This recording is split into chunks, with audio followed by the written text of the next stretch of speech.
طيب بسم الله تفضل طالب شرع تفضل أحسن الله إليكم. وإياكم. If a man spends a night with all of his wives, does he need to make ghusl every time?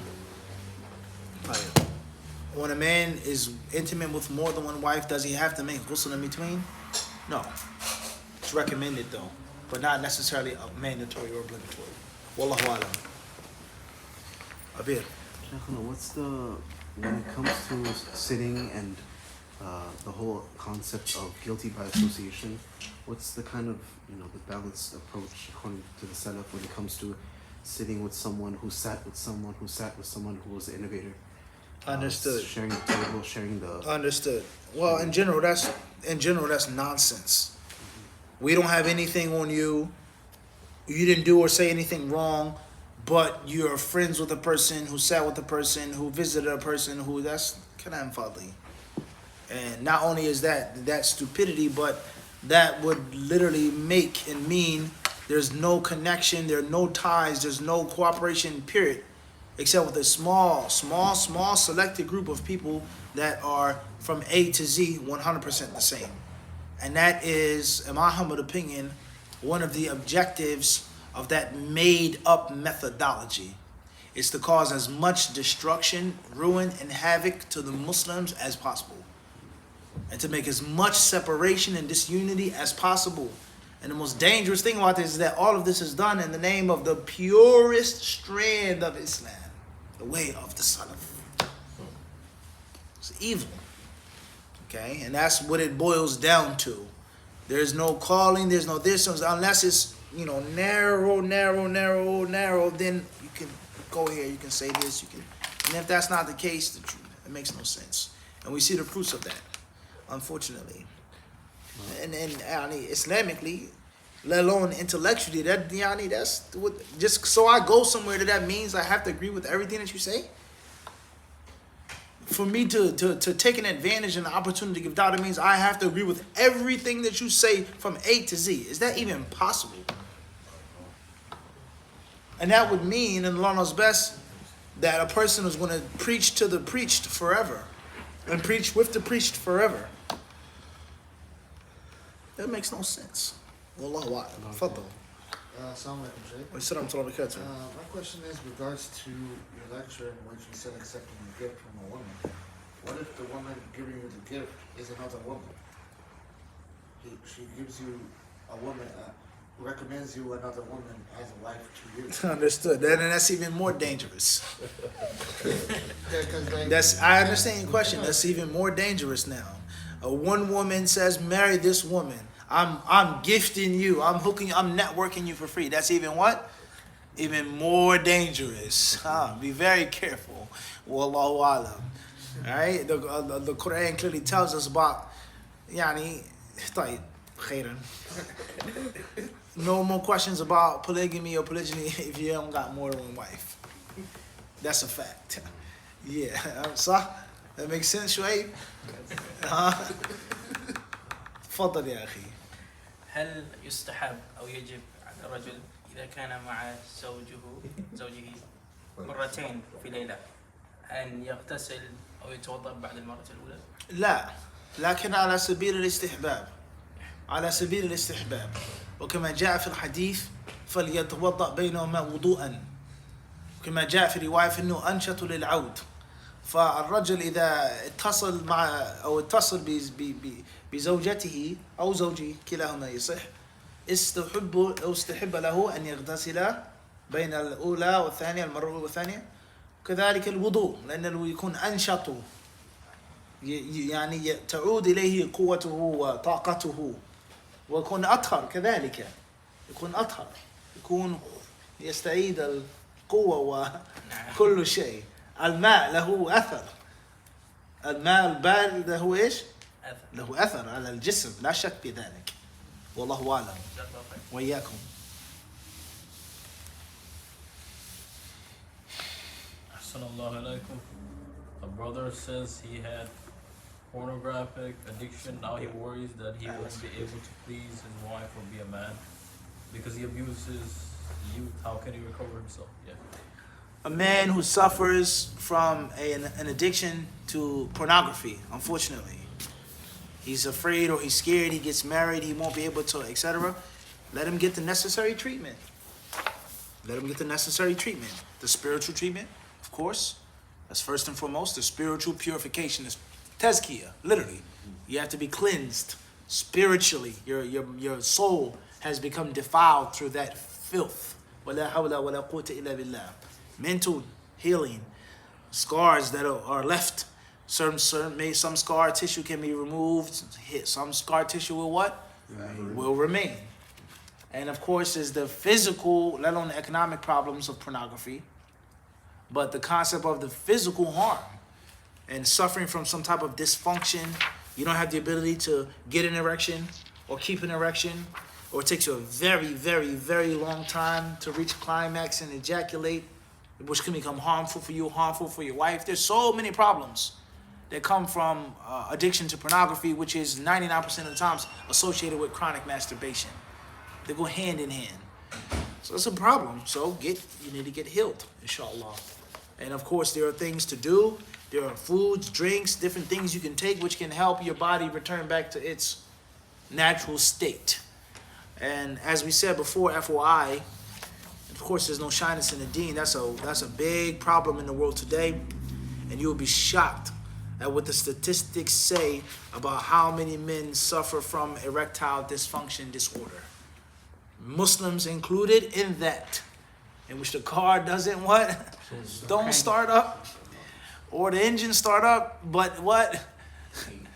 The battery, it goes dead, or you can't drive it but so long before it's a mushkila, or the car drives but the transmission is stuttering, is not strong enough, and obviously the woman she can't have more than one husband.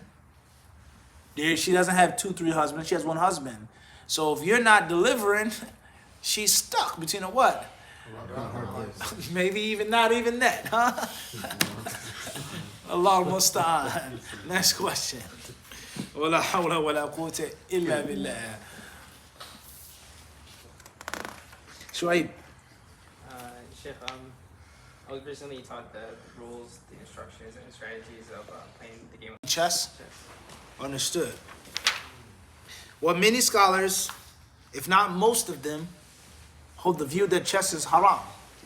And if not, then definitely makruh, disliked and looked down upon. There are some scholars from the past and of the present who hold a contrary view. They say there's no proof in Quran or Sunnah to prohibit playing chess.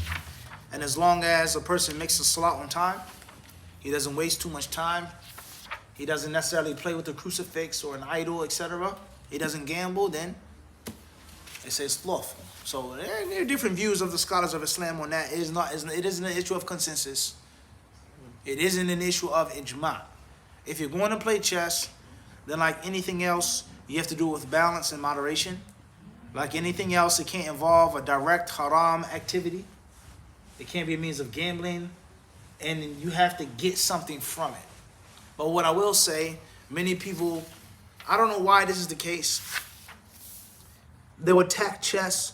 They'll say different things about chess, but they'll keep silent about basketball and soccer. Like we saw here in this masjid, football, the Eagles. The Eagles. World Cup, deaf, dumb, blind. Hear no evil, see no evil, no problem. Soccer is okay. American football, how can he? So people, when we've mentioned this before, they pick their bad guys. They pick their demons who they want to be the bad guy. Chess is a waste of time. Chess is this on basketball. How much time is wasted? What are you getting from basketball? What are you getting from soccer? The status of the Muslim countries since the World Cup, has it gotten any better? More unity, the poverty, lack of occupation, the corruption. What has gotten better since the World Cup? Since those people in the streets cheering with their faces painted. Tell me one benefit, tangible benefit they got from that. Has it placed more honor in the Muslims?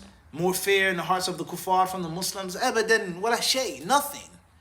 Versus you getting some type of benefit from chess, strategy, patience, learning how to be a tactician, sacrifice, so many benefits you get from it. So many people, they're inconsistent in their bad guy picking, and that's a problem. Right? Allah musta'an. So therefore, the scholars, they differ on that. Stay away from it if you don't need to. If you honestly believe that it's lawful and there's no proof to say that's unlawful, play it, with those conditions. Understand? Wallahu alam. Wa yakum. Faddal. From online. MA Bronx NY. Was the hadiths preserved the same way the Quran was? Were the hadiths preserved the same as the Quran was? Yes and no. The Quran is special and unique. It's exclusive.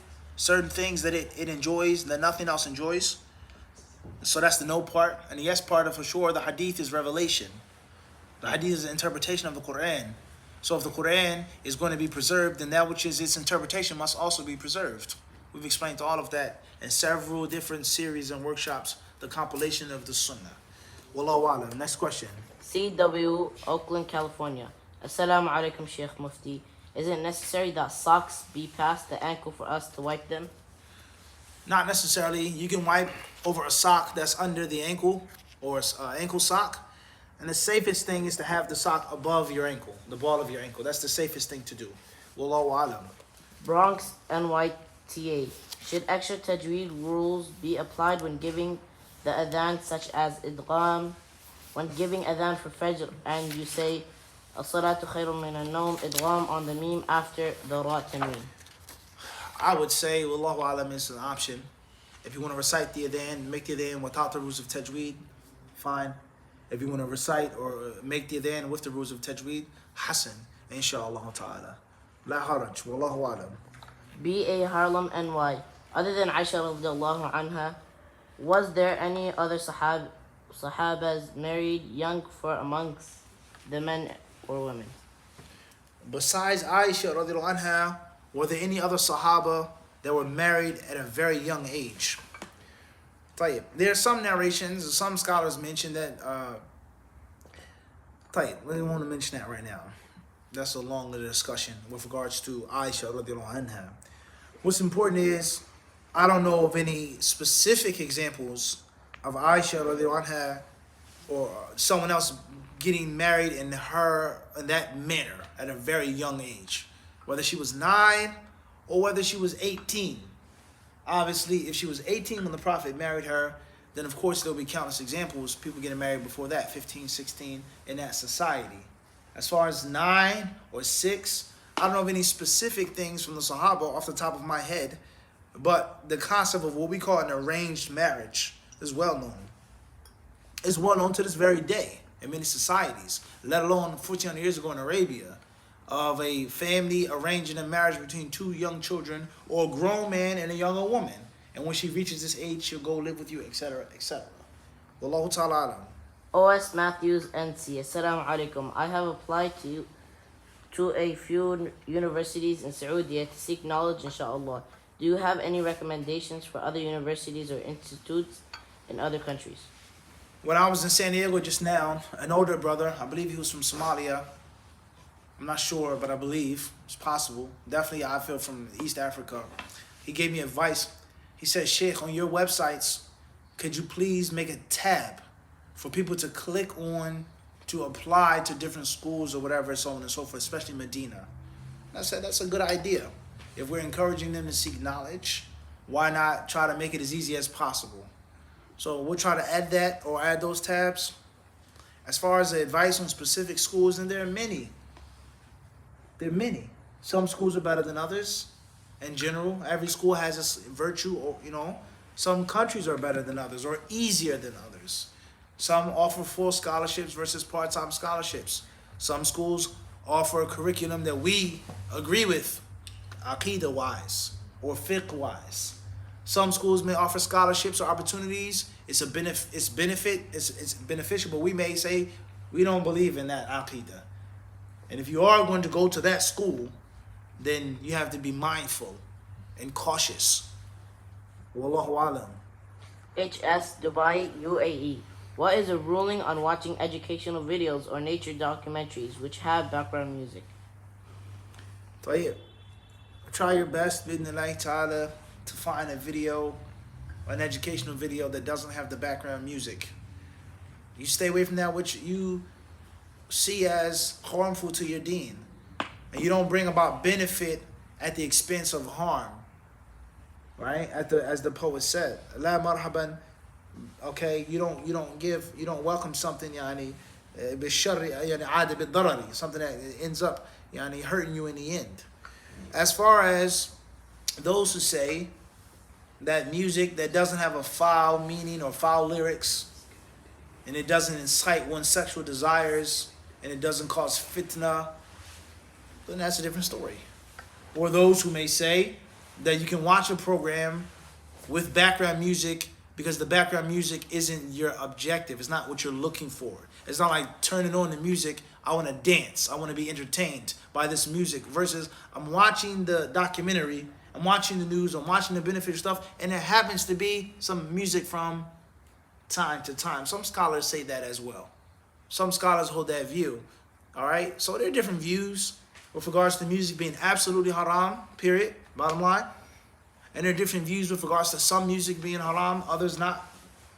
And there are different views with regards to those who say that the music is haram, the instruments are haram for sure, but because it's background and you're not intending, you're not seeking to hear the beat, right? It's just, but obviously that's going to be what?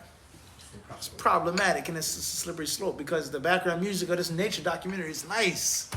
The flute and the, it's calming and soothing, and the fitna is still what? And obviously that's a part of the educational video. You never underestimate or never scorn the power of the soundtrack. A lot of people, they watch a movie, they love this clip of the movie because of the what? No doubt about that. So that's yani. Wallahu a'lam. Assalamu alaikum, AM Schenectady. NY, can an imam recommend a good brother for a sister to marry? If the imam chooses to do so, faddal. AM Orlando, Florida. Is there memorizers of hadith like how the Quran is memorized today? I mean, why has the tradition not followed unlike the past?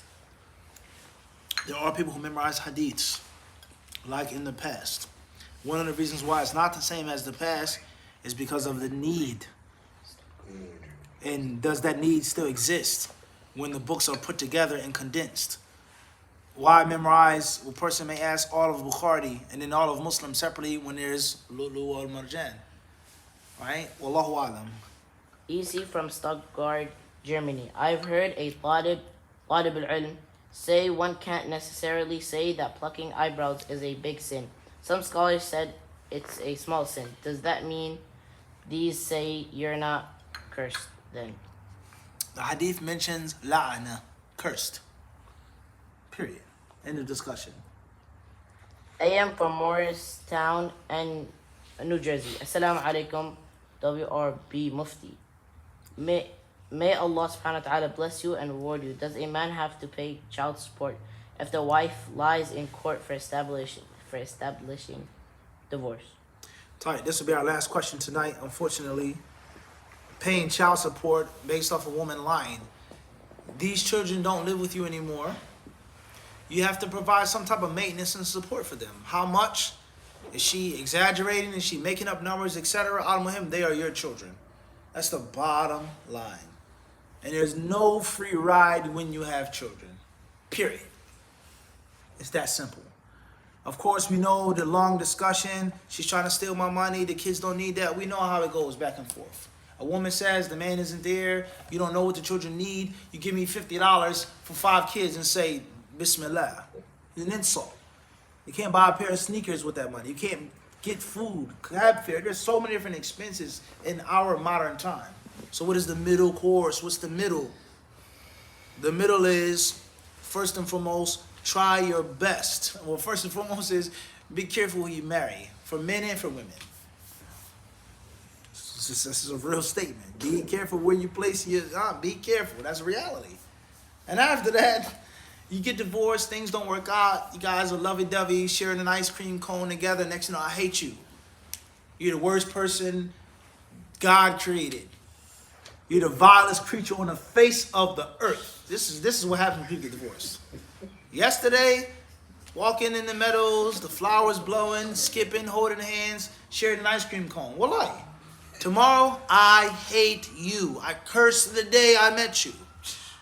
It's amazing how the hearts turn just like that. La ilaha illallah. Ya muqallib al-qulub. He who turns the hearts. So, that's part of life. These are your kids, right? They have to be fed and taken care of, right? So what makes you think as a man that you're going to get a free ride? Let's say she's a lying, scandalous, whatever, blah, blah, blah, you want to call her. But are they your kids? Number two, are the kids living with you or living with her? If they're living with her full time, what you going to say? How do you know if she's trying to, milk you for your money and steal your money? Are they living with you? Do you wake up in the morning with them? Do you go to sleep with them at night? Are you changing them diapers? Are you taking them to school? Are you picking them up from soccer practice? So if they're not living with you, then you're automatically, you're not in a strong position.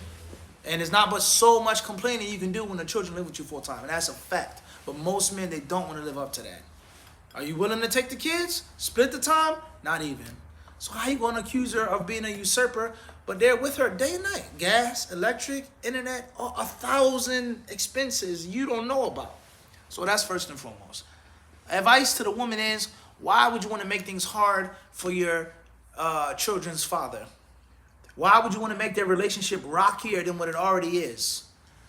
Wouldn't you want to welcome your ex-husband?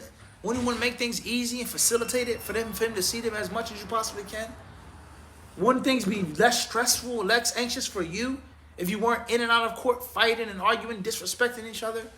So you have to learn how to let go of hate and spite. You have to learn the power of forgiveness. Don't hold grudges. You have to learn how to be a professional for your children. It ain't about me. I could care less about this one or that, but it's about my kids and the success of my children, the upbringing of my children, and whatever is beneficial for what? The children. Not me getting back at him, me getting back at her. I'm not giving her nothing, so on and so forth. So maturity. You have to be mature. And we have to be mindful. Wallahu ta'ala alam. We'll stop here tonight. Allah subhanahu wa ta'ala should have knows best. Hadha sallallahu alaihi wa sallam wa barak ala abdihi wa rasulihi nabiyina wa imamina Muhammad.